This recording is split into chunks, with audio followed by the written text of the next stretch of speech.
Senhoras e senhores, bom dia. Para darmos início à solenidade de abertura do 4º Seminário de Extensão e Pesquisa do curso de Comunicação Social da PUC Minas, Comunicação e Narrativas da Vida Urbana, Olhares e Conflitos, convidamos para compor a mesa o professor Dr. Sérgio de Moraes Anriot, pró-reitor de Pesquisa e Pós-Graduação da PUC Minas, nessa solenidade representando o magnífico reitor da Pontifícia Universidade Católica de Minas Gerais, Dom Joaquim Giovanni Moll.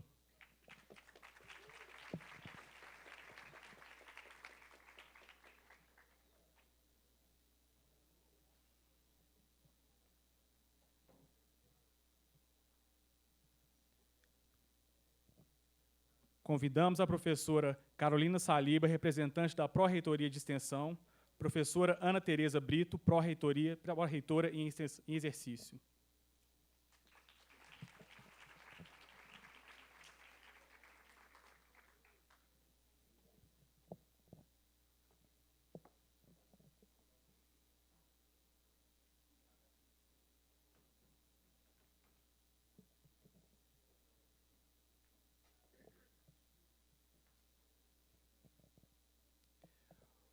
Professor doutor Mosair Salomão Bruck, secretário de Comunicação da Pontifícia Universidade Católica de Minas Gerais e coordenador do mestrado em Comunicação.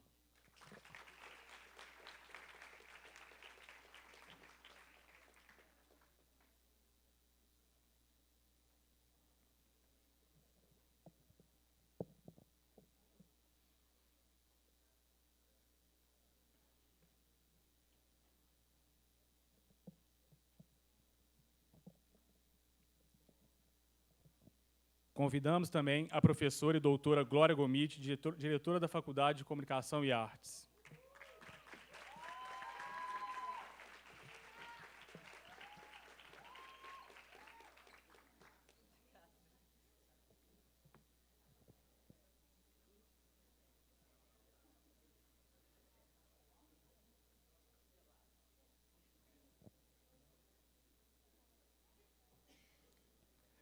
Convidamos também o professor doutor Hércio Sena, chefe do Departamento de Comunicação Social.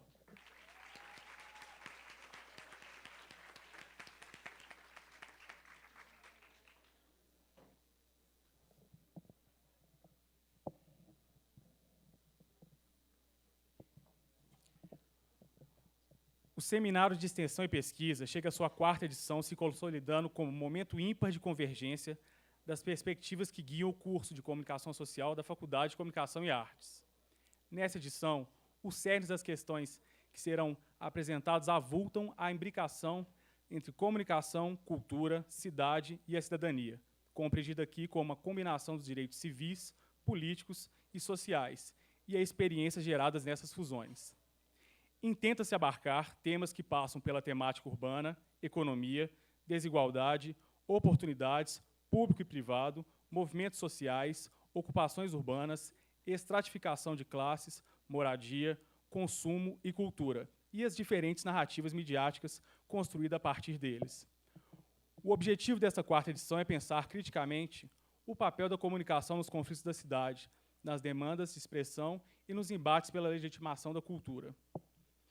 O Seminário de Extensão e Pesquisa tem como objetivo envolver professores e alunos nesse espaço de discussão sobre os grandes temas relacionados à formação e à prática profissional dos presentes e futuros comunicadores.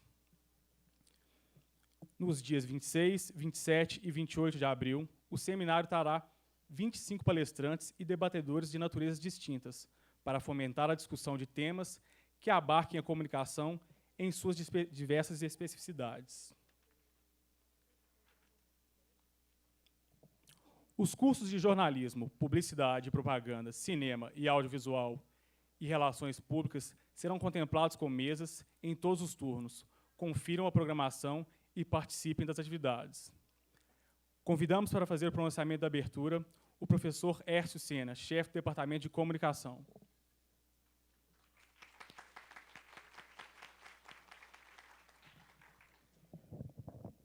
Bom dia a todos e a todas. Gostaria de agradecer a direção da FCA, na pessoa da professora Glória Gomide, que tem sido parceira nos esforços para fazer dos cursos de comunicação da PUC Minas os melhores do Brasil. Ao colegiado de coordenação didática, composto pelos professores Roberto Somairinck, Alessia Franco, Chico Braga, Deia Fonseca e Valério Augusto, companheiros com os quais tenho a honra de dirigir estes cursos. Temos imprimido uma direção comprometida com a formação humanística, crítica e técnica dos nossos alunos. Aos coordenadores de laboratórios e centros do curso de Comunicação Social da FCA, empenhados em habilitar os alunos em fazeres que exercitam a criatividade e a formação crítica. A professora Sandra Freitas, em nome de quem faço o agradecimento a toda a comissão organizadora deste evento. Aos monitores e técnicos do CCI, do NEP, dos laboratórios de vídeo, de áudio, de fotografia, do Jornal Marco, do SEIS, da Extensão, como esses alunos são imprescindíveis. A convergência favorável aos grandes acontecimentos nessa escola tem a ver com o papel dessa gente única. Aos funcionários da Secretaria Acadêmica e demais funcionários da FCA. A todos os colegas, professores que empenharam seu conhecimento e sugeriram pessoas e temas que nos ocuparão nesses 3 dias. E a todos vocês presentes, nossos alunos, razão de ser de todos nossos esforços, muito obrigado pela presença. Vivemos um momento particularmente rico para enfrentar os maiores dilemas de nosso tempo. Comunicação e narrativas da vida urbana, olhares e conflitos, é o tema que move nossa atenção no presente. O Seminário de Extensão e Pesquisa chega à sua 4ª edição e traz, como sempre, o questionamento como marca essencial.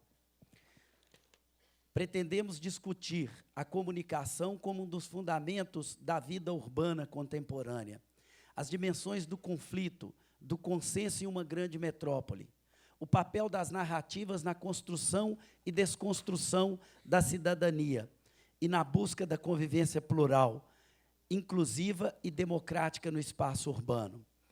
Traremos questões ligadas à desigualdade, aos movimentos, às legislações, aos direitos, ao racismo, ao preconceito, à democracia, à violência e à segurança.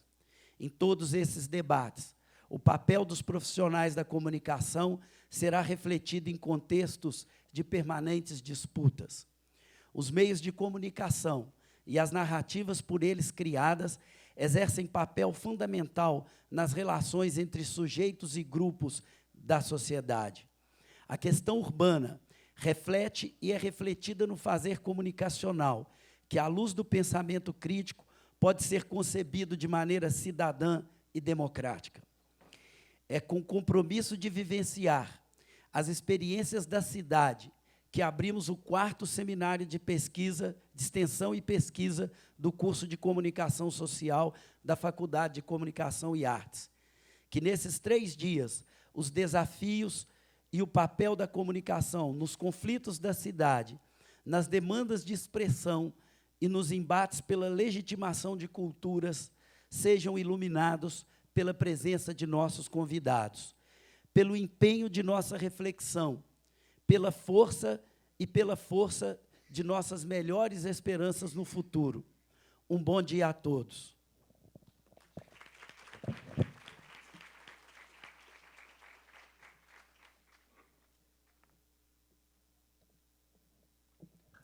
Para as suas palavras, convidamos a professora Glória Gomide, diretora da Faculdade de Comunicação e Artes. Bom dia, gente. Só um minuto. Vou fazer assim.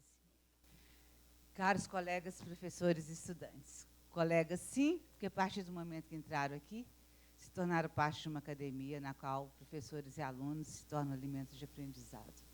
E aprendizado é troca. Principalmente nesse espaço que começa hoje a 4ª edição, desde 2013. Hoje é o Seminário de Extensão e Pesquisa, 2 dos pilares que, junto com o ensino, mantém uma instituição universitária. Vejo-os agora, assim, dormindo, mas enormes e ávidos em conhecimento.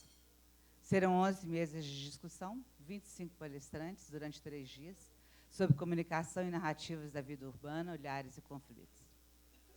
Este é um ano muito esquisito, um ano estranho, mas venceremos e, além disso, estamos comemorando 45 anos da faculdade. Não esmoreceremos. Agradeço a cada um, a cada convidado, a cada um de vocês. Vivamos o saber e a descoberta. Sejam bem-vindos, principalmente o professor Luiz, meus colegas.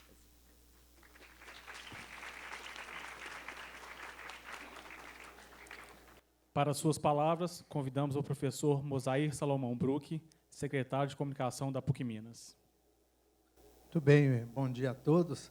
É um prazer estar aqui. Eu nem sabia que eu vinha para a mesa, ótimo que eu vim. Aí vejo todos de frente e rapidamente dizer que a faculdade e o departamento acertam muito quando abrem na agenda dos cursos um momento para uma discussão mais detida na perspectiva da extensão e da pesquisa, e como extensão e pesquisa cada vez mais são exigidas da universidade em função do que a sociedade brasileira, e, claro, me refiro aqui a esse âmbito nosso aqui do país, precisa. Cada vez mais precisamos de extensão, cada vez mais precisamos da pesquisa, no sentido de que me parece que a universidade, de algum modo, tem um débito para com a sociedade no que diz respeito àquilo que ela pode contribuir em termos da reflexão, da problematização, de construir caminhos mais éticos, que significam uma sociedade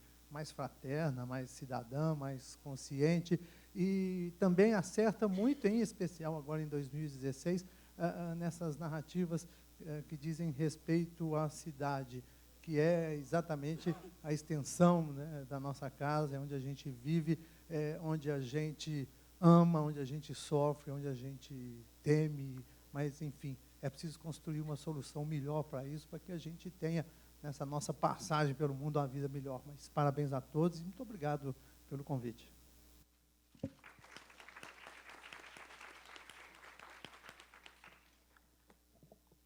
Convidamos para o seu pronunciamento a professora Carolina Saliba, da Pró-Reitoria de Extensão.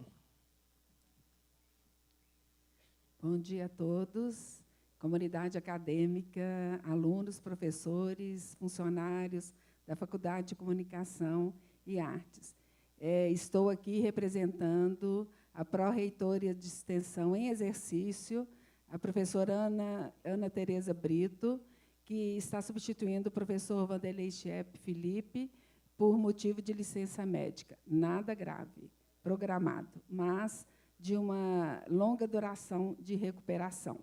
Em nome da professora Ana Tereza Brito, eu cumprimento a mesa aqui, a professora Glória Gomide, o professor Écio, o professor Mosair e o professor Sérgio Henriot. Eu vou colocar aqui algumas palavras que vêm, né, de uma reflexão da Pró-Reitoria de Extensão em relação à comunicação social, especificamente à Faculdade de Comunicação e Artes.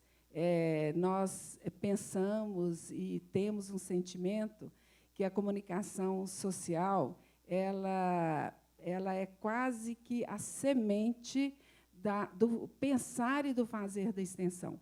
E, se eu usar uma linguagem mais da área da informática, né, de onde eu venho, eu diria que a comunicação social é a plataforma da efetividade das ações de extensão universitária, especificamente nessa nossa universidade, em que a Faculdade de Comunicação e Artes, com seus cursos de jornalismo, relações públicas, propaganda e publicidade, cinema e audiovisual, ela está trazendo uma colaboração assim, intensa, dinâmica, todas as ações. Eu estou falando todas porque existe quase que uma demanda contingencial de todos que trabalham com extensão, especificamente aqueles que estão, né, nos cargos de gestão acadêmica de extensão, os coordenadores de projeto e outras, né, colaboradores e, vamos dizer, trabalhadores em razão da extensão universitária, uma demanda intensa da comunicação social. E a partir, dessa demanda dinâmica e a demanda assim, que vem das bases da atividade de extensão universitária, nós, em nome da professora Ana Tereza Brito, nossa pró-reitora, eu venho aqui agradecer à Faculdade de Comunicação e Artes, na pessoa da professora Glória, do professor Hércio, da professora Sandra Freitas, da professora Maura, que permitiu uma abertura e uma parceria intensa e de coração, num dinamismo. Eu vou até usar uma letra de uma música, né, do conjunto aqui, né, da última música que eles tocaram, né, Tom Zé. Né, eu sou meio antiga, então não sei muito bem dessas coisas, mas adorei a apresentação, adoro cavaquinho. E que ele falou a palavra iluminado. Eu acho que a comunicação ilumina as ações de extensão, cria uma magia.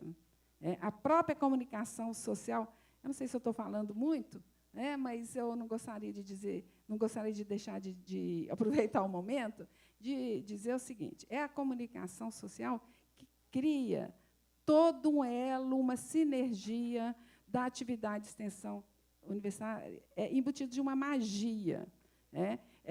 Eu acredito que, eu não sei se vocês têm essa dimensão, né, do valor, dessa agregação de valor da atividade de vocês para a universidade, tanto do ponto de vista, né, da extensão universitária, da pesquisa e do ensino. É porque vocês trazem à tona os sentimentos que estão dentro das pessoas.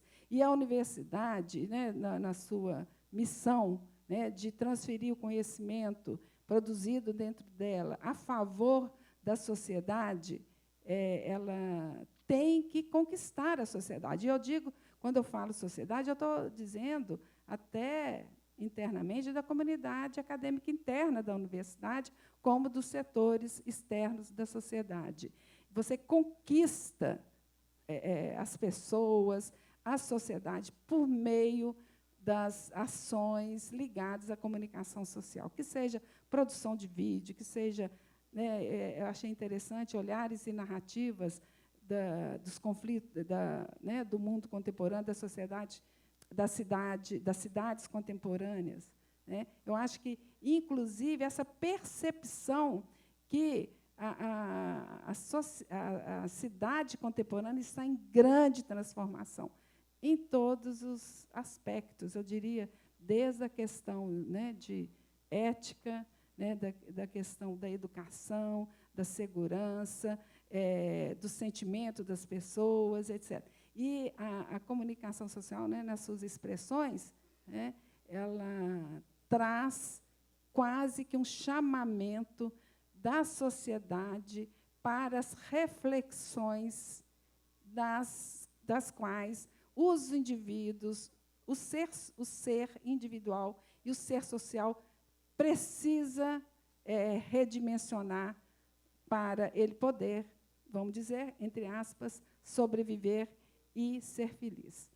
São essas palavras que eu gostaria de colocar aqui para vocês, que é um sentimento muito carinhoso e fraterno que a Pró-Reitoria de Extensão deixa aqui, né, para vocês, alunos, professores, direção, e, em especial, pela abertura da Faculdade de Comunicação Social, para que seus laboratórios, seus ambientes, espaços, possam, né, tornar efetivos as ações de extensão da universidade. E eu queria também, desculpa, falando mais ainda, da questão do plural. Né? Aí eu vou usar uma outra expressão também que significa plural, que é a interdisciplinaridade. Né? A gente consegue fazer o elo da interdisciplinaridade por meio das, não vou falar ferramentas, não sei, recursos da comunicação social. Obrigado a todos vocês de permitir que eu tenha a honra de estar aqui nessa mesa.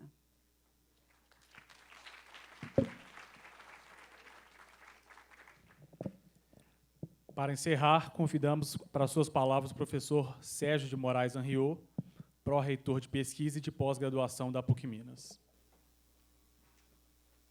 Bom dia, pessoal. Bom dia?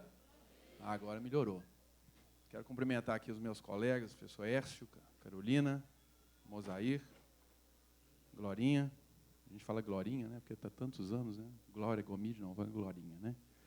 E a todos vocês que vêm aqui para o início, a abertura desse seminário aqui da comunicação, vida urbana, né? Que está ligado à questão das cidades.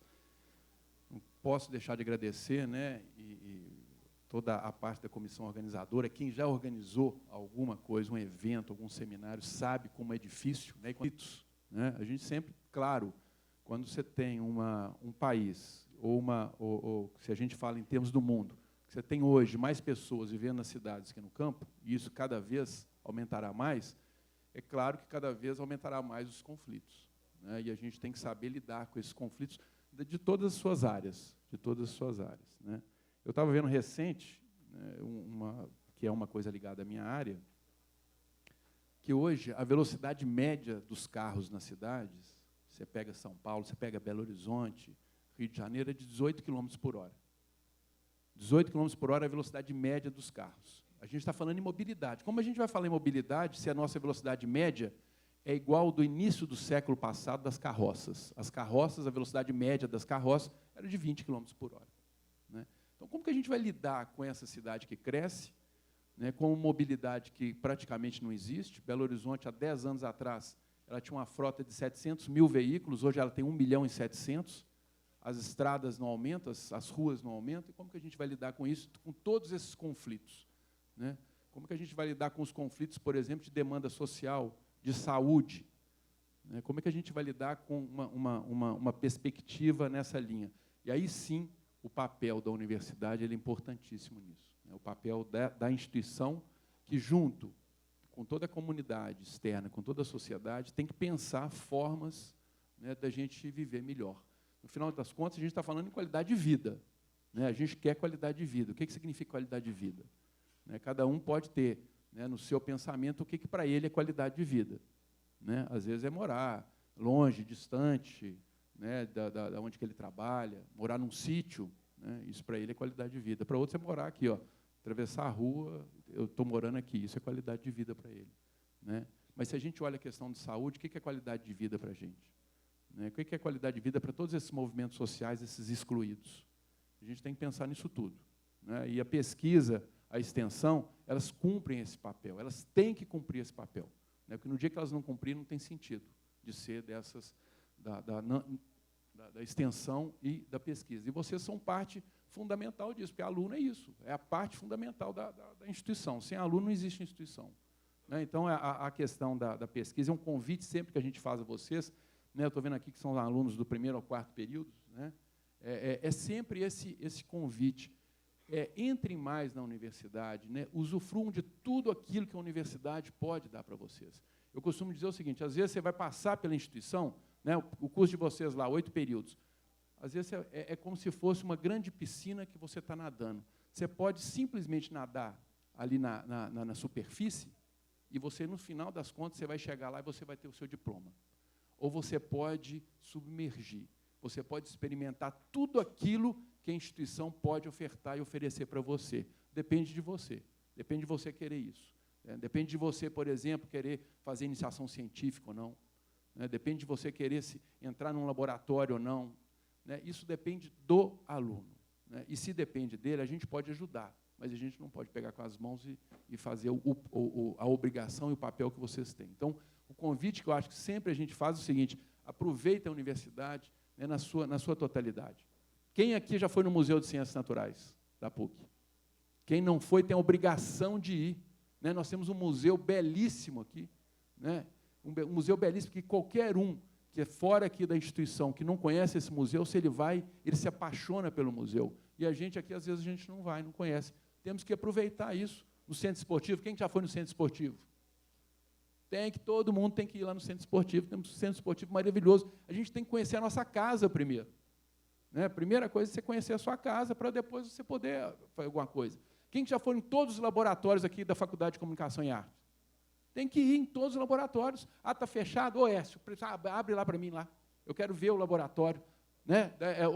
Professora Glória, né? Nós vamos combinar aqui 8 horas da manhã, 7 horas da manhã, a professora Glória vai estar aqui para abrir lá os laboratórios lá da Faculdade de Comunicação. Né?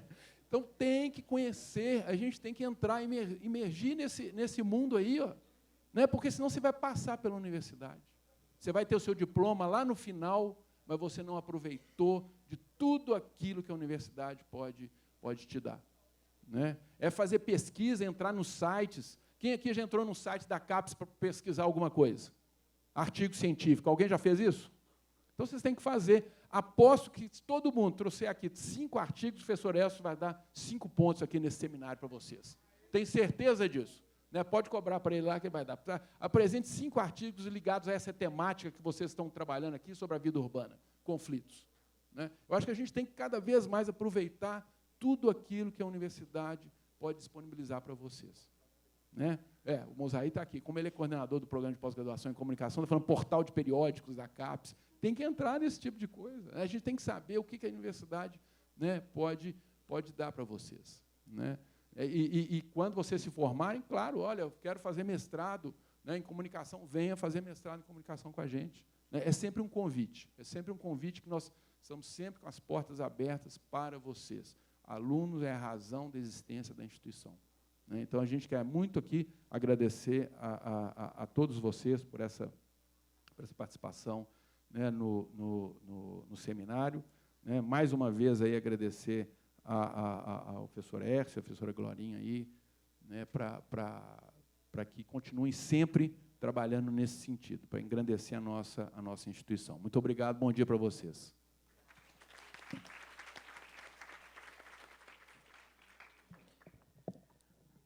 Agradecemos a presença de todos e convidamos para a conferência de abertura Conflitos e Cultura no Espaço Urbano, com o professor Luiz Antônio Simas. O professor Luiz Antônio Simas é mestre em História Social pela Universidade Federal do Rio de Janeiro. Trabalhou como consultor ao lado de Rui Castro, Sérgio Cabral, Jairo Severiano, Hermínio Belo de Carvalho, no processo de criação do Museu da Imagem e do Som no Rio de Janeiro. É um dos autores do livro A Roda dos Saberes no Cais do Valongo, sobre as culturas afro-brasileiras que circularam no principal porto de entrada de africanos no Brasil durante a escravidão. É colunista do jornal O Dia, onde assina uma coluna semanal sobre a cultura das ruas cariocas. Recebeu, em 2014, por serviços prestados à cultura do Rio de Janeiro e aos estudos da diáspora africana no Brasil, o conjunto de medalhas da Comenda Pedro Ernesto, conferido pela Câmara Municipal. Alô. Gente, eu prefiro falar aqui na frente, porque eu ficar sentado ali atrás é meio complicado, mas primeiro agradecer ao convite, né, da PUC de Minas para estar aqui falando com vocês, participando dessa conferência de abertura, agradecer na pessoa do professor Écio, da professora Deia, né? E é curioso estar aqui falando numa universidade sobre esse tema, porque eu, no Rio de Janeiro, tenho uma linha de trabalho que parte do princípio que a gente o tempo todo tem que fazer da escola cada vez mais a rua e da rua cada vez mais a escola. Né? Essa simbiose tem que acontecer. E a minha linha de trabalho, a minha linha de reflexão, ela é uma linha que parte de um processo curioso. Por que eu penso hoje a cidade e o Rio de Janeiro? E eu estou vindo falar com vocês de uma cidade que vive um momento muito especial. Né? É um Rio de Janeiro às vésperas de uma Olimpíada, é um Rio de Janeiro que vive o dilema, né, entre uma cidade empresa, uma cidade moldada para a circulação de carros e mercadorias, e uma cidade que pulsa nas ruas. Mas, para chegar a essa reflexão, eu queria dizer para vocês o seguinte: a minha linha de trabalho, o que eu trabalho, a minha linha de pesquisa em história, né, eu tenho já 10 livros publicados sobre isso e já vão para mais de 100 artigos e tal, né, em livro, revista, jornal. Eu trabalho com as culturas da diáspora africana no Rio de Janeiro, basicamente vinculadas ao samba e às religiosidades afro-brasileiras. Recentemente, eu tive a oportunidade de lançar um dicionário da história social do samba em parceria com Ney Lopes, que é um grande compositor, um grande sambista, um grande pesquisador das culturas da diáspora. E a minha reflexão, ela partiu de um princípio fundamental. A minha cidade, né, e é interessante a gente trocar essas experiências em outros lugares, ela é uma cidade que vive permanentemente um embate. Porque o Rio de Janeiro foi, certamente alguns aqui sabem disso, o maior porto de entrada de pessoas escravizadas na história da diáspora africana para o Brasil, para as Américas, para ser mais preciso. Aliás, eu faço questão sempre de dizer pessoas escravizadas e não escravos, né? Porque quando você usa a expressão escravo, você já está partindo do princípio de que ali você tem uma mercadoria, um objeto de troca que movimenta a economia canavieira. E a minha perspectiva não, é encarar o fenômeno da escravidão também por um viés cultural. Então, é a pessoa escravizada, é a pessoa em situação de cativeiro que chega ao Brasil. E aí essas reflexões, e a gente vai chegar à cidade a partir delas, elas partem de um princípio que eu acho que é fundamental, e às vezes a gente perde essa dimensão. A experiência da escravidão é uma experiência de morte. É uma experiência de morte física e é uma experiência de morte simbólica. Se hoje nós formos, por exemplo, à capital do Benin, a cidade de Porto Novo, ali existe um monumento muito impactante que chama-se a Porta do Não Retorno. A Porta do Não Retorno fica exatamente no local em que as pessoas escravizadas pegavam os tumbeiros, os negreiros, para vir para a costa brasileira. E nessa Porta do Não Retorno do Benin, você tem esculpidas em madeira, talhadas em madeira, imagens dos egunguns, que são os espíritos dos ancestrais. E esses espíritos estão talhados na porta por uma questão absolutamente crucial. Quando a pessoa era vendida como escrava, ela cruzava a porta do não retorno. Simbolicamente, o cruzar dessa porta significava o seguinte: essa pessoa morreu. Era um ritual simbólico de morte. E era um ritual simbólico de morte com um duplo sentido. Eles diziam que a pessoa que cruzava a porta do não retorno, ela esquecia de todas as experiências que ela tinha tido antes. Porque se ela se lembrasse, ela morreria na diáspora de depressão, né? Daquilo que os congos chamam de do banzo, aquela tristeza indefinível. Então era necessário que você esquecesse de quem você era, dos seus laços de pertencimento, dos seus laços de sociabilidade. Cruzar a porta do não retorno era uma experiência simbólica de morte e esquecimento, para quem vinha. E era uma experiência de morte e esquecimento para quem ficava.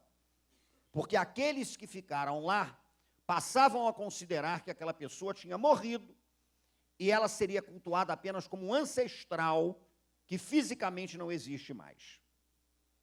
Então há uma dimensão simbólica na escravidão e uma dimensão terrível, que é a da experiência da morte. E a pessoa que chegava aos portos brasileiros, e o Rio de Janeiro recebe uma quantidade muito grande de escravos, inclusive, né, daqueles que vieram para as Minas Gerais no ciclo da mineração, tá? Mas essa pessoa que chegava ao Brasil, ela era uma pessoa que, a rigor, tinha um destino estabelecido por duas possibilidades: a chibata e a cova rasa. E a experiência da escravidão é uma experiência que rouba a história da pessoa que foi escravizada. É a história daquela pessoa que está sendo roubada. Recentemente, o Rio de Janeiro encontrou, nas obras do Porto Maravilha para as Olimpíadas, o cemitério dos Pretos Novos. Um cemitério de covas rasas, onde você jogava os escravos que morriam na travessia, ou jogava as pessoas escravizadas que morriam ainda no mercado, antes delas serem negociadas. A cidade do Rio de Janeiro fez questão de apagar de sua memória urbana o cemitério dos Pretos Novos. Ele foi escondido por inúmeras reformas urbanas, porque uma cidade, ela conta sua história não só naquilo que ela tem, mas ela conta muito de sua história naquilo que ela não tem mais. O silêncio grita nas grandes cidades. E por conta das obras do Porto, descobriu-se o cemitério dos Pretos Novos. Acredita-se que ali você tenha ossadas de cerca de 40 mil pessoas escravizadas. Mas você só tem a referência de 52 dessas mais de 40 mil pessoas. 52 pessoas, você tem ideia de quem foram. As outras 40 mil e tantas, você nem sabe quem foram. Roubaram dessas pessoas, inclusive, a história delas. Então, a experiência da escravidão é uma experiência de morte. Simbolicamente, você morre. Fisicamente, você pode morrer. E é necessário que você esqueça. Só que há um detalhe fundamental. Ninguém esquece. Ninguém esquece. Você passa por um ritual de esquecimento, mas você não esquece. E chegando ao Brasil, chegando à diáspora, você tem duas opções. Ou você morre de fato, ou você ressuscita. E ressuscitar significa recriar aquilo que foi roubado de você. Laços de sociabilidade, construção de identidades, vínculos de pertencimento, você precisa reinventar a sua vida. E a cidade do Rio de Janeiro, então, ela foi marcada profundamente por essas instâncias de ressurreição, de reconstrução de sociabilidade, de construção de laços de pertencimento, de recriação de formas de vida que você perdeu. Você vai ressuscitar simbolicamente e você evita a morte física nisso. É esse aspecto que indica, é isso que está por debaixo de muita coisa que caracteriza a cidade do Rio. As escolas de samba, os terreiros de candomblé e umbanda, os ungus, as casas de angu que existem no Rio de Janeiro na virada do século XIX para o século XX, em que as comunidades de descendentes de africanas e africanos se reuniam para comer, né? Mas o ato do partilhar a comida se transformava num ato de você compartilhar a experiência de vida e criar sociabilidade. É isso que explica a casa da tia Ciata, onde miticamente teria nascido o samba carioca, onde teria sido composto pelo telefone, o samba de Donga e Mauro de Almeida, gravado há 100 anos. Então, a gente tem a dimensão, né, que o Rio de Janeiro, de onde venho, ele é uma cidade profundamente marcada pelas culturas da diáspora africana. Só que há um detalhe que vai fazer com que a gente possa transpor a história e chegar aos dias atuais. Toda cidade é, sobretudo, um embate a respeito do território. É um embate vinculado a narrativas, é um embate vinculado a perspectivas arquitetônicas. A cidade é território em disputa. E um grande cronista carioca, Marques Rebelo, dizia: toda cidade é feita de várias cidades. E elas disputam o tempo inteiro. Essa cidade negra do Rio de Janeiro, essa cidade de pequenas Áfricas, como a gente costuma dizer lá no Rio, ela viveu um embate muito duro, por quê? Porque quando o Brasil deixou de ter escravidão, quando é abolida a escravidão, no Brasil inteiro, o país teve que se dedicar a um problema, a uma questão. O que é que o Brasil fará com as pessoas que eram escravizadas, as descendentes e descendentes dessas pessoas? O que o Brasil fará? E aí a gente tem que encarar uma realidade chocante. O Estado brasileiro, uma geração de intelectuais brasileiros, aquela geração do final do século XIX e início do século XX, essa geração chegou a uma conclusão. A única solução para o Brasil seria promover um branqueamento racial e, ao mesmo tempo, construir um padrão civilizatório de recorte europeu. O Brasil tinha que embranquecer. Isso foi um projeto de Estado no Brasil. E esse embranquecimento proposto, ele vinha em dois sentidos. O primeiro deles, embranquecer fisicamente a população brasileira. Nós tivemos um intelectual importante do início da República, Silvio Romero, que dizia que a solução para o problema brasileiro era estimular o tempo todo a mestiçagem. Que brancos se casem com negras, que negros e brancas convivam, misture tudo. Aí você imaginava assim, Silvio Romero é um apóstolo da mistura. Não. a linha de raciocínio dele e da maioria dessa geração de intelectuais brasileiros era a seguinte: ele dizia, biologicamente o branco é superior.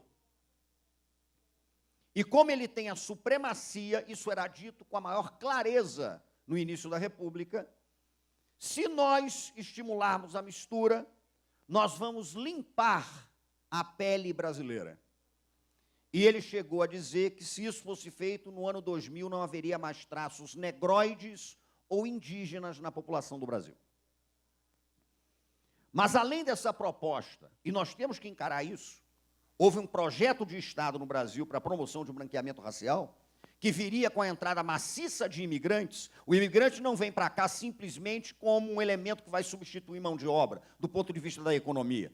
Ele está inserido num processo ideológico vinculado à ideia de branquear a população. Mas, além do branqueamento racial, e é aí que a gente traz a temática para a cidade, houve um projeto, e, modestamente, eu acho que esse projeto ainda não morreu, houve um projeto de branqueamento cultural. E o projeto de branqueamento cultural se estabelecia da seguinte maneira: nós temos que eliminar do Brasil todos os traços de culturas que escapem do padrão civilizatório de recorte europeu que nós queremos estimular. Qualquer traço de cultura das origens diaspóricas africanas, indígenas e etc., isso é um atentado civilizatório. Nós temos que eliminar isso. E o Brasil aprovou, no Código Criminal de 1890, a Lei de Vadiagem. A Lei de Vadiagem era aquela que estabelecia que vadiar nas cidades brasileiras passava a ser considerado crime. Só que a Lei de Vadiagem não estabelecia exatamente o que era vadiar. Tudo, então, que você queria combater era passível de ser considerado vadiagem. Foi a Lei de Vadiagem que serviu como instrumento legal de criminalização do samba. Foi a Lei de Vadiagem que serviu como um instrumento legal de criminalização das religiosidades afro-brasileiras. Onde eu vou, eu sempre costumo dizer uma coisa que acho chocante, mas tão chocante que nós temos que refletir sobre ela. O maior acervo de arte sacra afro-brasileira não pertence a nenhum museu ou instituição baiana. O maior acervo de arte sacra afro-brasileira é o acervo do Museu da Polícia Militar do Estado do Rio de Janeiro. O Museu da Polícia Militar do Estado do Rio possui o maior acervo de arte sacra afro-brasileira. E é claro que nenhum de vocês, nem eu, acha que esse acervo foi conquistado porque a polícia tem grande apreço pelas manifestações de religiosidade afro-brasileiras. Esse acervo foi reunido durante os 40 anos em que a Lei de Vadiagem serviu como um instrumento de criminalização dos cultos, e você sistematicamente invadia terreiros, e você sistematicamente apreendia objetos sagrados. Mas aí há um detalhe curioso. Aí você pergunta, se houve esse projeto, se a ideia era promover o embranquecimento, o recorte civilizatório, o Rio de Janeiro, de onde vem, é uma cidade tão esquizofrênica, num certo sentido, não sei se vocês conhecem esse detalhe da história do Rio, mas o Rio foi fundado para expulsar os franceses. E, num certo momento, o Rio cismou que tinha que ser França. O Rio elabora um projeto de reforma urbana em 1904, a Reforma Passos, que tenta transformar a cidade numa Paris tropical. É a Belle Époque parisiense. Só que nessa Belle Époque você não tem espaço para essas comunidades. A cidade, então, vive essas tensões. Né? Mas por que tudo isso não sumiu? Por que a gente viu o grupo abrir aqui, né, o trabalho em Minas Gerais, cantando alguns sambas? Um tipo de música, o samba urbano, que foi inventado no Rio de Janeiro. Inventado por uma geração que morava num bairro, o bairro do Estácio de Sá. Né? Por que a gente está ouvindo isso? Porque a resposta que a cidade deu a esse projeto civilizatório excludente, branqueador e de recorte europeu, foi criar estratégias de sobrevivência naquilo que eu chamo de culturas de fresta. A fresta é aquele espacinho, a fresta é aquele buraco que deixam para você tentar fazer alguma coisa, e ali, no precário, na fresta, você reconstrói a vida. Um grande geógrafo, grande professor, infelizmente falecido, Milton Santos, ele dizia para a gente o seguinte: o mundo só pode ter algum tipo de salvação se ela vier pela cultura da escassez. Aí as pessoas estranhavam que conceito era esse que ele usava de cultura da escassez. E ele dizia uma coisa: sujeito de classe média, sujeito de classe alta, nós, no início do século XXI, nós temos tudo. Você não precisa inventar nada para a sua sobrevivência. Trancado num quarto com um computador ligado na rede, você vive o resto da sua vida. Você pede a sua comida, você consegue comprar móveis, você compra roupa, você não precisa sair dali. Onde não há escassez, provocava o professor Milton Santos, não há inventividade, há a acomodação. Essas culturas urbanas que sobreviveram a um projeto de extermínio, elas sobreviveram porque criaram na escassez formas originais de lidar com a vida, formas originais de comunicação, maneiras de produzir discursos que escaparam desse projeto civilizatório de recorte europeu. Eu trabalho atualmente num projeto que deve resultar num livro daqui a 2 anos, que eu chamo de Gramática dos Tambores, e que tem a ver muito com a questão da comunicação. Porque no Rio de Janeiro, quando as escolas de samba foram criadas, elas foram criadas dentro de uma instância de negociação. As escolas de samba eram obrigadas a negociar com o Estado o tempo inteiro e queriam negociar com o Estado o tempo inteiro. É plausível que você queira brincar o seu carnaval sem que você acabe preso. Então, a história das escolas de samba é uma história de negociação como forma de resistência. Às vezes, negociar é uma maneira de resistir. E a história das culturas da diáspora mostra isso com a maior clareza.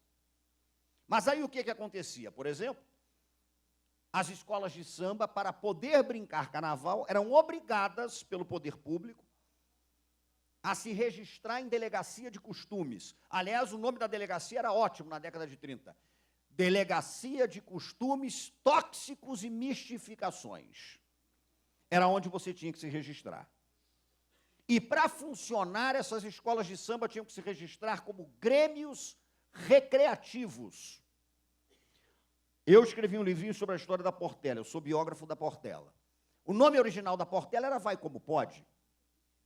E quando os portelenses chegaram para se registrar na delegacia, com um delegado chamado Dulcídio Gonçalves, em 1935, Paulo Benjamin de Oliveira, um dos fundadores, declarou que o nome da escola era Vai Como Pode, e o delegado virou-se para ele e disse: esse nome não pode, porque isso é coisa de vagabundo. Isso aqui não é mais um país de vagabundo, então não pode ser Vai Como Pode. Mas o Paulo falou: pô, mas a comunidade nós desfilamos Vai Como Pode. Vai Como Pode não. Os senhores são de onde? E Paulo respondeu para o delegado: da Estrada do Portela, que era o sobrenome de um português que era dono de terrenos ali, perto de Madureira, Oswaldo Cruz. E assim que Paulo disse que era da Estrada do Portela, o delegado virou-se para ele e disse: o nome da escola é esse. Grêmio Recreativo Escola de Samba Portela. E eles não gostaram, mas olha só, ninguém... É Portela e acabou. Foi um delegado que colocou o nome da Portela. E há um detalhe muito curioso. Por exigência do regulamento, essas escolas de samba só poderiam desfilar cantando temáticas de interesse nacional. Era a história oficial. Aí você pegava uma escola de samba rigorosamente negra, do primeiro ao último componente, e aí você ia ver o enredo da escola de samba, e o enredo era a Batalha Naval do Riachuelo. Aí você pegava uma escola de samba inteiramente negra, e aí ia ver o enredo da escola de samba, e estava estabelecido que o enredo era exaltação ao Duque de Caxias. Aí você ia pegar uma escola de samba inteiramente negra, que cantaria as 6 datas magnas do Brasil, e nenhuma delas se referia a qualquer questão que envolvesse aquela comunidade. Na historiografia das escolas de samba, o que se diz é o seguinte: as escolas negras cantavam, se comunicavam, falavam sobre a história oficial dos brancos. Eu hoje desenvolvo um trabalho tentando mostrar que não foi exatamente assim, por uma razão básica. Porque as escolas de samba têm bateria e tem tambor. E o tambor para essas comunidades foi uma forma de produção de narrativa e comunicação. Vou dar um exemplo básico. Num terreiro de candomblé, você tem para cada orixá um toque específico do atabaque que conta uma história. Para Oxóssi, que é um caçador, você toca um ritmo chamado aguerê. O aguerê representa no atabaque uma caçada. O aguerê conta uma história, ele comunica uma história de caçada. Oxóssi entra na mata e quando ele vê o bicho, ele corre atrás dele. Então o aguerê diz: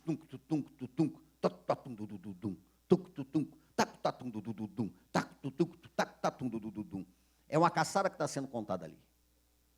Quando você chega e quer evocar Xangô, o grande deus, né, do fogo, você não toca o agueré, porque não é um ritmo que conte uma história dele.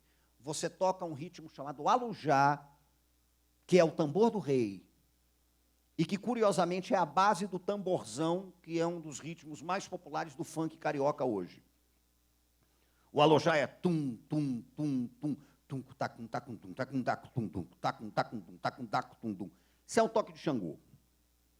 Quando você quer falar dos relâmpagos de Inhansã, você toca um ritmo chamado ilu, ou aguerê de Inhansã. O tambor falava. E aí havia um detalhe absolutamente fascinante. Cada uma dessas escolas de samba era dedicada originalmente a um orixá. E a base do toque das baterias dessas escolas de samba era a base do toque dos orixás. Porque cada bateria de escola de samba tem um naipe, que é o naipe da caixa de guerra. A caixa que dá o ritmo que a bateria vai ter, enquanto outros instrumentos fazem desenhos. A Portela foi uma escola dedicada a Oxóssi, São Sebastião, no sincretismo carioca. O toque que embasa o naipe de caixas da bateria da Portela é o agueré de Oxóssi. E aí você está construindo uma narrativa e você está comunicando coisas, né, que a tua comunidade vai entender. Porque quando você ouvia aquela bateria, quando ouve até hoje, você ouvia a caixa tocando agueré de Oxóssi. E aí era uma maneira de você subverter a ordem oficial pela fresta e pela festa. Porque, aparentemente, a Portela estava contando a história do Duque de Caxias. E estava. Verbalmente, aquilo que a gente conhece como verbalização fala do Duque de Caxias. Mas o tambor estava contando uma outra história. A Portela, durante 1h30, 2 horas, saudava Oxóssi, do início ao fim do desfile. Eu comentei o carnaval, né, para uma televisão, para a TV Brasil, lá no Rio de Janeiro, e para uma rádio. E a Mangueira ganhou o carnaval com Maria Bethânia, que era um enredo em louvação a Inhansã, Oiá. Aí me perguntaram o seguinte: professor, a Mangueira saúda Oiá em Inhansã pela primeira vez em sua história, o que o senhor acha disso? E eu dei uma resposta que foi a seguinte: a base do toque de caixa da bateria da Mangueira é, desde 1929, o ilu de Inhansã. Então, a rigor, a Mangueira toca para Inhansã, saúda Oiá desde 1929. A gente é que não tem esse nível de compreensão. Nós é que não estamos abertos a essas outras maneiras de contar a história, a essas outras narrativas. Então, essas culturas de fresta, elas criaram estratégias de sobrevivência muito potentes. E hoje, isso no Rio de Janeiro adquiriu uma potência que vocês não imaginam. Porque o Rio de Janeiro, até 1960, era uma cidade que tinha um discurso oficial, uma narrativa oficial do poder que a designava. O Rio era a cidade maravilhosa, capital do Brasil, tambor de ressonância, né? O que acontece no Rio ressoa no país inteiro e etc. e tal. Em 60, o Rio perde a condição de capital. A capital vai para Brasília. Nos anos 80, o Rio começa a viver um declínio em sua economia que é evidente. E as narrativas sobre a cidade precisaram ser reinventadas. E eu, que moro no Rio, digo para vocês que hoje prevalece uma narrativa oficial de que o Rio de Janeiro é um balneário de grandes eventos. Prevalece uma narrativa oficial estruturada em cima do mito do carioquismo. Como se todo carioca fosse à praia, como se todo carioca andasse de Havaianas, como se todo carioca comesse biscoito Globo. Né? E eu digo para vocês que não é isso. Quando você imagina que de cada 10 cariocas, 8 não moram na orla do Rio de Janeiro, né? Aliás, desses 8, muitos moram longe da praia, as pessoas ficam um pouco impressionadas. Uma vez, escrevi uma época para o Globo, e eu me lembro, eu moro na zona norte do Rio de Janeiro, eu não moro na zona sul, eu não moro perto da praia. E eu me lembro que o Globo, uma vez noticiou em sua revista de programa, aconselhando programas para o carioca, escreveu o seguinte: vale a pena atravessar o túnel para conhecer um botequim no lugar tal. Eu anotei aquilo ali e não falei nada. Daqui a pouco eu leio lá na frente, vale a pena atravessar o túnel. Na terceira vez que eles aconselharam que valia a pena atravessar o túnel, eu mandei um e-mail para os meus amigos do jornal dizendo, olha só, a maioria da população do Rio de Janeiro, se atravessar o túnel, né, ela morre afogada na Lagoa Rodrigo de Freitas, porque a maioria não mora onde vocês estão supondo que ela more. Essa narrativa da cidade praiana, da cidade de Zona Sul, da cidade cartão postal, né, ela é uma narrativa que, a rigor, tenta vender a imagem do balneário de grandes eventos, mas ela tem que ser problematizada. E o embate que nós vivemos hoje, me parece que é muito nítido entre duas concepções de cidade. Há uma concepção de cidade, balneário de grandes eventos, pensada numa lógica empresarial. A cidade é pensada na perspectiva de facilitar a circulação de mercadorias e carros. Ela não é pensada na perspectiva de pensar a circulação de pessoas e nem de pensar a perspectiva do encontro entre as pessoas. O Rio de Janeiro foi uma cidade que revigorou inúmeras praças e não colocou banco em praticamente nenhuma. Ou seja, é o embelezamento urbano vazio. Porque a praça está muito bonita, mas nela ninguém pode parar. Porque você tirou banco. Você tirou banco para que as pessoas não se encontrem, você tirou banco para que o mendigo não durma, né? E eu, na época, escrevi um texto dizendo que eu defendia colocar banco exatamente para que a população de rua tivesse uma cama também, né? Mas a cidade está sendo pensada na lógica da empresa, na lógica da circulação de mercadoria, na lógica da circulação de carro. Ao mesmo tempo em que isso é potencializado, né? E hoje é potencializado de uma maneira explícita. Explícita. Porque isso, em um certo momento, foi um pouco disfarçado. Né? Eu, por exemplo, gosto de refletir sobre a cidade a partir do que está acontecendo no futebol. O futebol é uma belíssima metáfora para a gente pensar questões urbanas. Em 1950, no Rio de Janeiro, foi construído um estádio, o Maracanã, que na época foi definido pela imprensa carioca como o Coliseu dos tempos modernos. Aí as pessoas falam o seguinte, o Maracanã foi construído para todo mundo.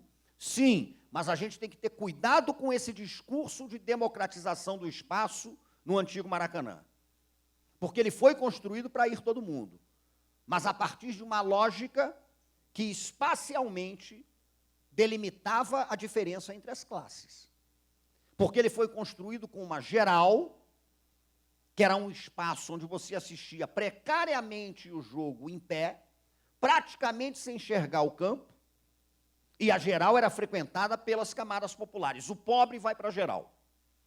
Foi construído com uma arquibancada frequentada maciçamente por segmentos da classe média.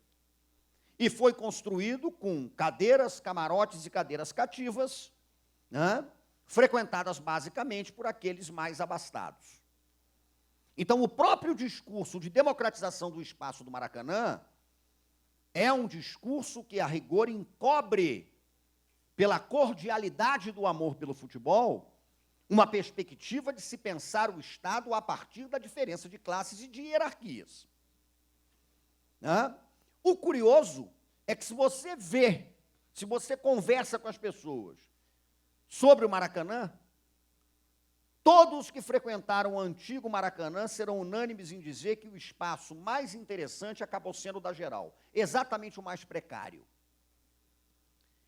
Ali você reinventou maneiras de torcer, ali você reinventou performances dramáticas para se colocar como torcedor. Agora, até esse consenso cordial acabou. Que quando o Maracanã foi reformado para a Copa, a Geral foi extinta. E eu digo para vocês o seguinte, o objetivo não era acabar com a Geral. O objetivo era acabar com a presença do Geraldino, daquele pobre que frequentava o estádio. Porque a lógica da cidade empresarial hoje é muito nítida.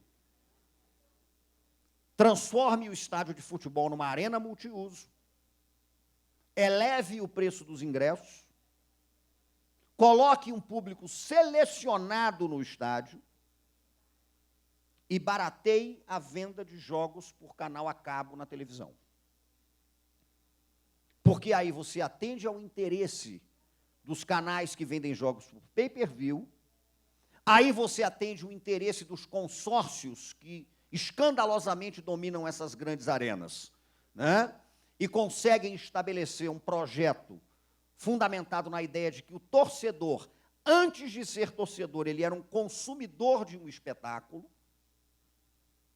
Então, você transforma o torcedor num consumidor do espetáculo. E hoje, quando você vai no Rio, eu tenho a impressão que alguma coisa parecida deve estar acontecendo em Minas, onde você vê o torcedor mais genuíno é no botequim que comprou o jogo no pay-per-view, e o sujeito está ali tomando a cerveja dele e reinventando outras maneiras, outros afetos, outras formas, outras performances dramáticas de expressar a paixão. É isso que está acontecendo. Então, você tem essa cidade pensada sobre a lógica da grande empresa. Mas, ao mesmo tempo, você vira e me diz, então, nós somos o quê? Pessimistas nesse contexto? Eu não sou pessimista por uma razão fundamental. Eu observo, ao mesmo tempo em que isso ocorre, a potência que essas culturas de fresta têm. Porque você vê que as coisas continuam acontecendo. A cidade está tensionada. E uma cidade tensionada, para mim, é muito positiva, porque dessa tensão você estabelece soluções criativas para você reinventar a sua vida. Eu trabalho com um projeto no Rio que chama-se Ágoras Cariocas, a partir de um texto que eu escrevi numa ocasião, em que eu comparava um botequim a uma ágora grega, aquele espaço onde você se reunia para discutir a cidade, para falar do teu cotidiano, para trocar ideias. Então, eu dizia que o botequim era uma ágora.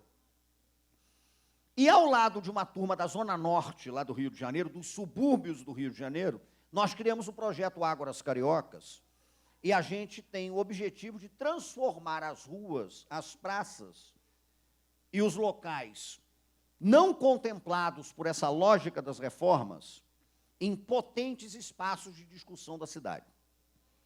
Então, nós fomos, por exemplo, para o Largo do Estácio, para falar sobre a história do Estácio, que é uma região do Rio que foi, durante muito tempo, largada. Nós fomos falar na Vila Mimosa, para quem não conhece o Rio de Janeiro, a Vila Mimosa é o prostíbulo, é a zona do meretrício do Rio de Janeiro. E nós fomos trocar experiências com as pessoas que trabalham e vivem na Vila Mimosa. Falar do local, escutar sobre o local. Porque trabalhando na rua com muita frequência, como eu faço hoje, eu percebo que nós, academia, intelectuais, classe média, por que não? Nós não conseguimos nos libertar da ideia de missão civilizatória. Eu canso de ver projetos de governo, ou projetos particulares muito bem intencionados, diga-se, que falam o seguinte, olha, nós temos que levar cultura Quando falam essa frase para mim, eu já fico arrepiado e eu tento acabar com a conversa. Porque uma das desgraças do mundo, sem dúvida nenhuma, pode ter certeza disso, é a concepção de que você tem que levar cultura para alguém. Todo território é portador de cultura, de potência de cultura. Pode não ser o tipo de cultura adequado à nossa perspectiva pequeno-burguesa. É evidente. Isso é óbvio. Mas há uma potência de cultura ali que é absolutamente fundamental, sobretudo se pensarmos a cultura como uma instância de criação de sociabilidade, sobrevivência e invenção da vida. Hoje, no Rio, os bailes funk são muito potentes. Você não pode falar da cultura do Rio de Janeiro sem ter o funk como referência. Quando você vai a um baile funk, né, quando você vai a um baile funk para vivenciar aquela experiência, e não como simulacro, como se você estivesse indo numa experiência antropológica conhecer uma selva, que é uma mania que nós temos, a mania que a gente tem de fazer safari. Quando você chega a um baile funk, você repara que ali se estabeleceram estratégias de sobrevivência fascinantes. Há uma economia que circula o baile funk. Há aquela senhora da comunidade que botou a barraca dela com um churrasquinho, e aquele churrasquinho faz com que ela sobreviva aquela semana. Há a turma que fez gato e botou gambiarra para iluminar um lugar que é escuro, e não adianta porque o poder público não vai chegar ali para colocar luz. Há maneiras de você expressar um discurso através do seu corpo que atenuam, muitas vezes, a dureza da sua vida. Então, essa cidade mais potente, essa cidade que sobrevive, essa cidade tensionada, ela é uma cidade que está muito pulsante. E eu acho que o embate hoje é esse. É um embate entre narrativas de cidade, é o embate entre a lógica empresarial e a cidade pensada como uma possibilidade de vida de seus habitantes. É um embate entre uma cidade pensada como um meio de circulação de mercadorias, contra uma outra cidade pensada como um meio de encontro entre gentes. É uma cidade pensada pela ótica da criança, porque não se pensa a cidade sobre a ótica da criança. Lá no Rio de Janeiro, por exemplo, dentro da onda do Rio Olímpico, houve um processo vigoroso de modernização de praças. Isso aconteceu, com espaços para a criança. E aí reformularam, modernizaram uma pracinha, num bairro carioca, Tijuca, Xavier de Brito. E eu reparei o seguinte, todas as praças, elas seguem o mesmo padrão. Os brinquedos são os mesmos, as cores dos brinquedos muito parecidas, você fez tudo moldado e colocou na praça.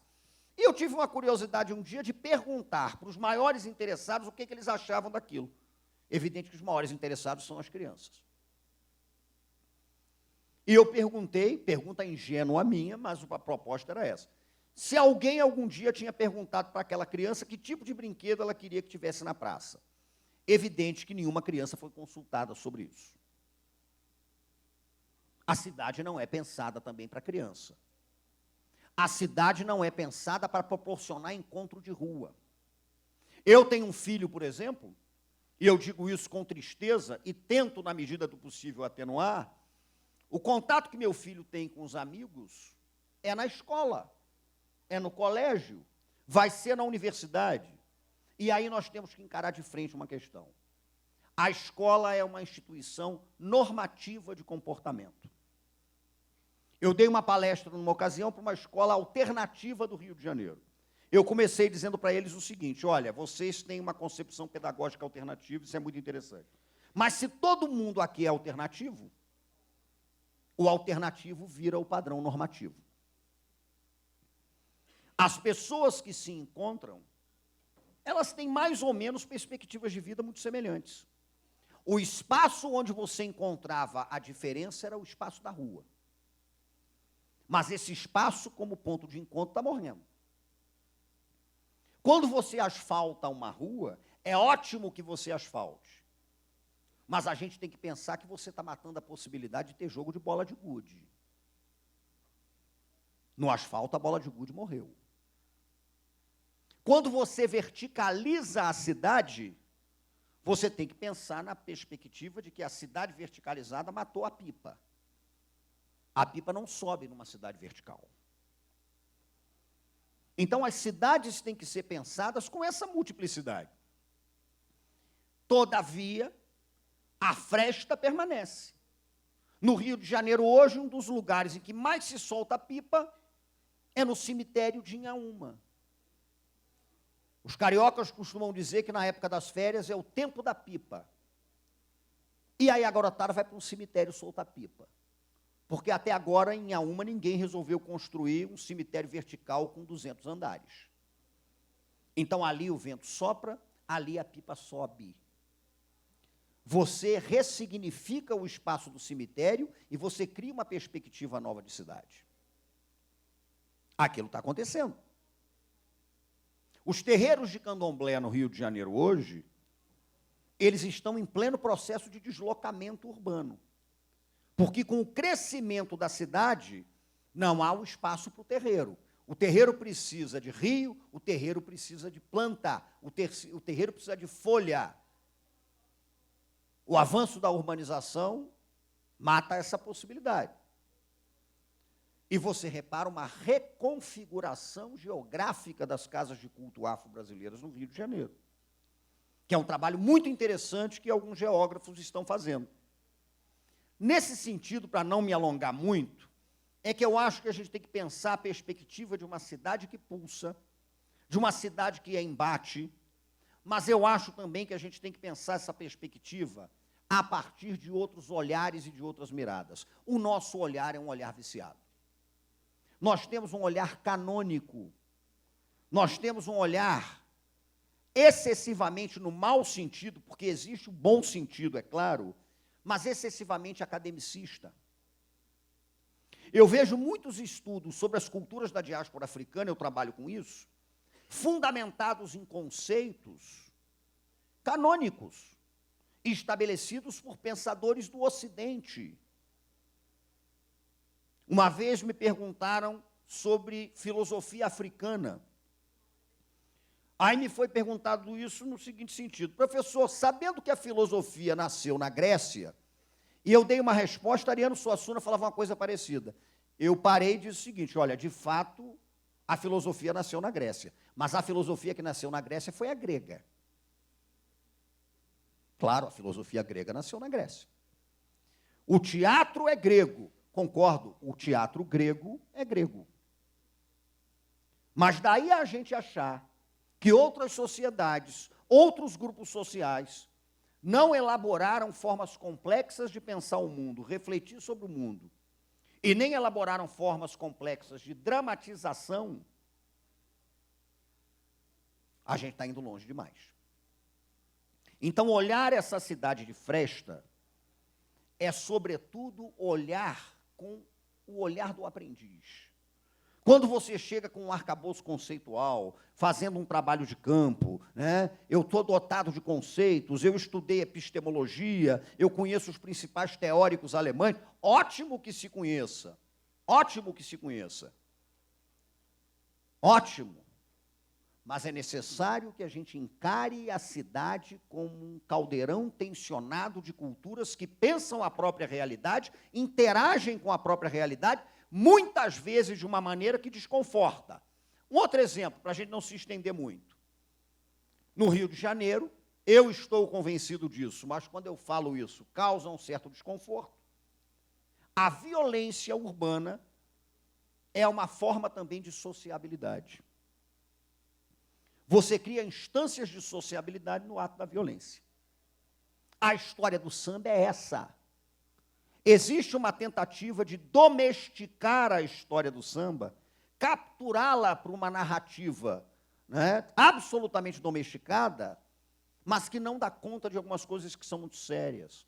A geração que criou o samba de sambar do Rio, que é diferente do samba de roda baiano, por exemplo, geração do Estácio de Sá, É a geração de um cara chamado Ismael Silva, a geração de Bide, a geração de Edgar, a geração de Rubem, de Brancura. À exceção de 2 ou 3, todos eles que inventaram o samba carioca morreram com menos de 40 anos. E morreram ou assassinados em briga de faca e tiro, e morreram por causa da sífilis, e morreram malucos. Então, admitir que o que há de mais potente numa cidade foi produzido por homicidas, por vítimas de homicídio, por malucos, por sifilíticos, é difícil pra cacete. Então, é bom que você domestique. É bom que você não diga que Brancura morreu maluco e era rufião, que vivia dando golpe no jogo de ronda, traficando maconha e com mulher na zona, porque é difícil dizer isso. É difícil você admitir que Ismael Silva passou um tempo em cana, que nenhum deles teve uma vida ao largo da polícia, de ter curtido cana, como a gente chama no Rio. É difícil dizer isso. É mais interessante domesticar. É difícil admitir que uma forma de sociabilidade do samba carioca foram as rodas de batucada que aconteciam na velha Praça 11, onde você se reunia longe da polícia, numa balança de pesar que tinha lá, e a batucada era o seguinte: ia o batuqueiro de uma comunidade e plantava, fincava o pé no chão, e o de outra comunidade tinha que dar uma pernada nele para ver quem é que caía primeiro. E normalmente o couro comia. E você começava uma roda de batucada cantando um ponto de macumba carioca para Ogum, o general da banda, que depois foi gravado como música de carnaval e fez grande sucesso. Chegou general da banda, chegou general da banda. Aí a pessoa imagina que a banda é uma bandinha de música e não sabe que o general da banda, da rasteira, da pernada, é Ogum. E aí você cantava para o general da banda, pedia licença e o couro comia. Aquilo é violento. Tem que ser exaltado? Não tem que ser exaltado. Mas a gente não está aqui para exaltar alguma coisa ou outra.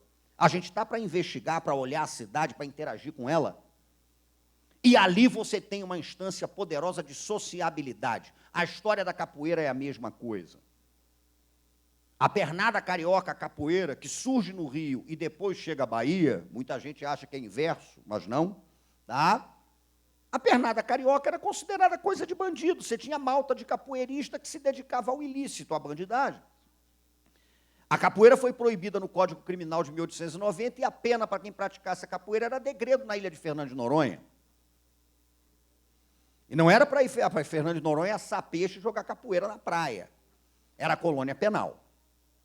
Então, esses desconfortos da história urbana, essas tensões que envolvem as cidades, reconhecer que uma cidade grande é uma cidade de flor e faca, é uma cidade de afago e porrada, e às vezes na mesma hora, e às vezes a mão que porta a flor está aqui, e a mão que porta o punhal está aqui. Reconhecer isso é muito difícil, mas é absolutamente contundente. E me parece, então, para a gente concluir, né, porque vocês vão ter debates aí e tudo mais, agradecendo de novo isso, eu diria o seguinte: o grande milagre do Rio de Janeiro, pelo menos, e acho que serve para pensar as grandes cidades, é você entender o seguinte: eu comecei com a escravidão porque acho que é o traço mais marcante da história do Brasil e vou terminar com ela. O cara que veio para cá, se não ficou na cova rasa, ele foi para o tronco para que no lombo dele cantasse a chibata. É chibata no lombo. Mas a grande aventura urbana da cidade do Rio de Janeiro foi transformar a chibata que bateu no lombo em baqueta que bateu no couro para chamar os deuses através do tambor. Era isso que eu queria dizer para vocês. Muito obrigado. Um ótimo seminário para todo mundo.